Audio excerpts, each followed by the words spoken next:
Patrick Verhoever, la normativa a livello europeo che riguarda i porti sta cambiando. Quali sono gli effetti sull'economia del mare?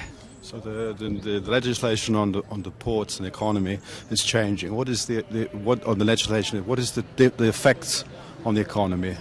Well, it is very important that we now see that the European Union is also getting into the discussion on ports policy and port legislation. La Comunità Europea sta lavorando su questa questione. And one of the major principles that Europe is putting forward for the management of ports is the autonomy of port management. Il principio più importante è l'autonomia della gestione dei porti. And we know that autonomy today in Europe in reality is very different. You have ports in Northern Europe which have corporatized or privatized and have a fair amount of independence. But here in the south of Europe, especially here in Italy, we know it has been for many years a discussion how to make the ports more autonomous and more independent. Nel nord dell'Europa c'è già un livello di autonomia, di corporazioni, eccetera.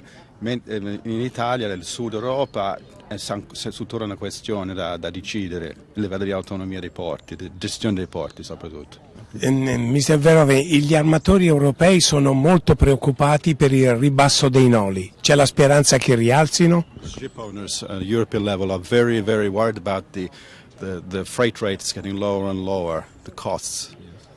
Is there any how can we solve this? Well, that is a market development, of course, and a concern which differs very much from market to market. I think the big pressure is, of course, still in the container industry, where we see further attempts to develop the economies of scale, further cooperation. I'm sure we haven't seen the end of that story yet, but in different markets you see different developments. So I don't think we can say shipping in general, because it depends very much into what market you are looking. But certainly what you're saying in the container industry is clear, and I think we will see further processes there of amalgamation, companies coming together. Dipende molto dal settore. Per quanto riguarda il settore dei contenitori, questo è vero e bisogna lavorare su questo, però dipende dall'economia di scala, eccetera. Mr. Verhoever, scusi, ultima domanda. Mega full container, 13.000, 16.000, 18.000, 20.000, stop! Yeah. Well, it is again something where you see this is an element of competition. There are many reasons why this is happening. It's the economies of scale, it's energy efficiency, but it is also an element of competition between companies. And I don't know when we will see the end. We've said 20 years ago, we already said 10,000 TU will never happen. Now we are 20, we're more. But I think we are indeed reaching some physical limitations. And the physical limitations have to do with the terminals and also to some extent with the hinterland connection. So in the end, I think we will have to find a solution for this.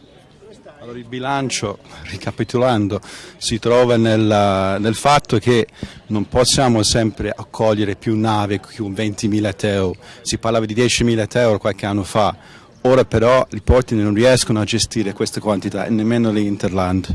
Quindi questo sarà il momento di dire stop.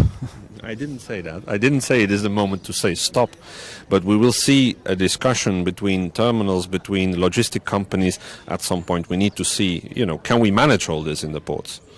Cioè, non dicevo stop, però il senso è che questo è il momento di discussione, di capire quanto bisogna parlare fra interporto, porto e gli armatori, perché non possiamo, bisogna trovare l'equilibrio.